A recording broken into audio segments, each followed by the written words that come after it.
Luke is a project actually we did when DARPA came to see us and said, we've had nearly 2,000 kids now come back missing at least one arm. Come back from Iraq? Various episodes of diplomacy around the world. And about 24 of them have come back missing, too. When I heard that many of them were missing, too, all I could think of that night was, I can't imagine losing one. But compared to, I mean, think about losing 2 arms. Losing one seems like an inconvenience. So we decided we had to solve this problem, and from about 1 year from the date they came to see us, we delivered an 18-degree of freedom arm that could be put on somebody that was fully shoulder disarticulated. And within a matter of about 90 days after that, we had 3 or 4 different interfaces to it, such that by the 15th month, one of the young guys could pick up a bottle like this, rotate at the wrist, the elbow at the shoulder, drink from it, and put it back down. And now we've got a couple of these arms built that are out in clinical trials, and we received last week a video from one of the guys who's been wearing one for about a week. And in the video, this guy is chopping a salad, sweeping it into a bowl, picks up the bowl, turns around, hands it to his wife. He's got no arms. So we're pretty happy with how that's going. So. And at the end of the day, it really was a sort of a call to action that got you focused on that, sort of a challenge, so to speak, not in a competition structure, but really in a clear, measurable objective of saying, build an arm that someone that doesn't have one can do. Thoughts about where competitions might be of value, and thoughts a little about healthcare, if you don't mind. Well, listening to everybody here, I'd argue that, in fact, I think it was Henry Ford, I'm not sure, but somebody around 100 years ago made this statement that a problem well-defined is half solved.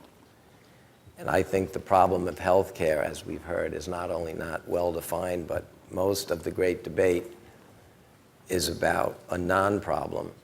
And to take an extreme position, just that's what this day I think is about, I would ask you to think for a minute about taking a devil's advocate and extreme position, something I'm frequently doing. I would assert there's no healthcare problem whatsoever in this country. Problem, healthcare has seen the greatest improvement. It's the greatest intellectual achievement. It's supplied the most value to the most people, certainly since society's begun. And it's doing it at an accelerating pace. In our own lifetime, we've unwound a genome. We understand the nature of most diseases that 100 years ago were total mysteries. And we're running along a curve by which most humans now expect that some terrible thing happens, a flu. Within days, we want solutions to these problems, within days.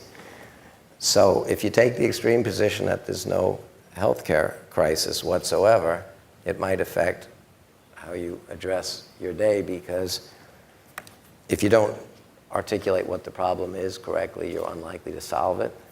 And maybe the problem is not a crisis in healthcare, but a crisis in personal responsibility. Maybe it's a crisis in dealing with real issues at a personal and human level. There's probably 4 or 5 fundamental myths that I would say are running around that drive the whole debate from the political level and on down. One of them being that the cost of health insurance is out of control.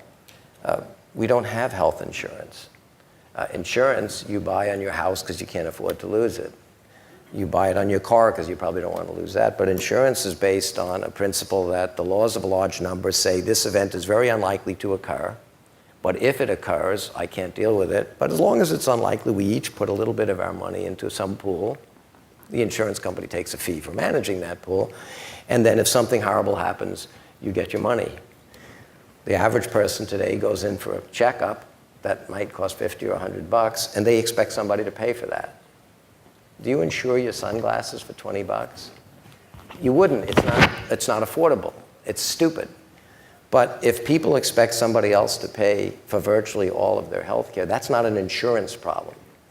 And if we continue to promote the idea that everybody is entitled to all the health care that was, is, and will be available, I'd argue that you're trying to give away for free the most valuable thing people expect to have in their lives.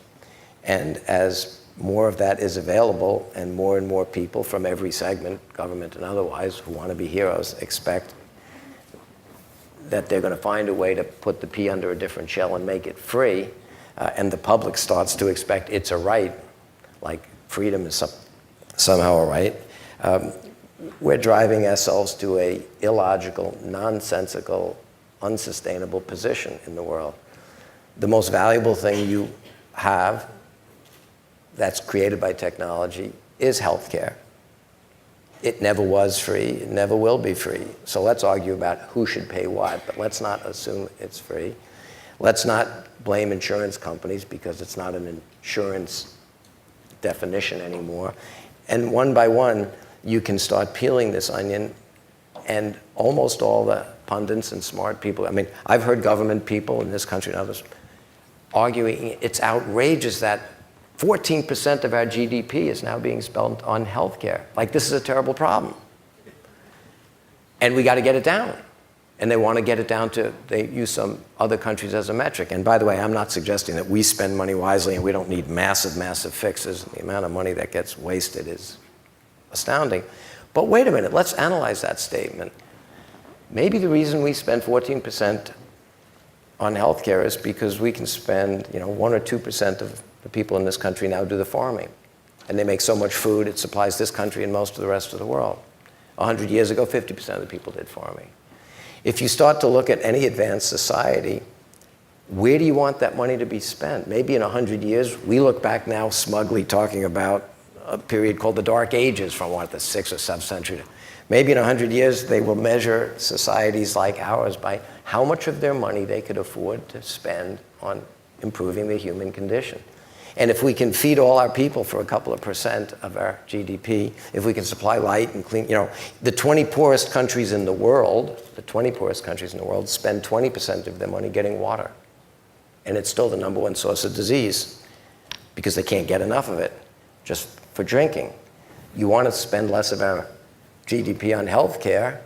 First, I'd argue that's easy. Let's go back to living in caves or farming or not using all. I'd also say, okay, Mr. Economist or Mr. Government person or Ms. Government person, exactly where else do you want to spend money? Where else should we grow the economy? How many Cuisinarts do we need to build? Let's see. The healthcare industry supplies very good jobs. It creates solutions to problems. The industries are generally environmental and clean, high-paying, export. What would you do if we could eliminate that 14%? We don't want to pay doctors. We don't want to pay researchers. We don't want to. So there are so many knee-jerk reactions in our culture, but I would take the extreme position that we should measure our society by saying we've been able to solve all our other problems and meet all our other needs of obsessive consumption, that we now can spend 20 or 30% of our money creating better lives for more people. Then the question is, where should it come from? Who should pay it? But myth after myth that drives the great debate about health care is focusing on the wrong end of the problem. I mean, somebody mentioned that we'd build 10 airplanes, fly them, sell one.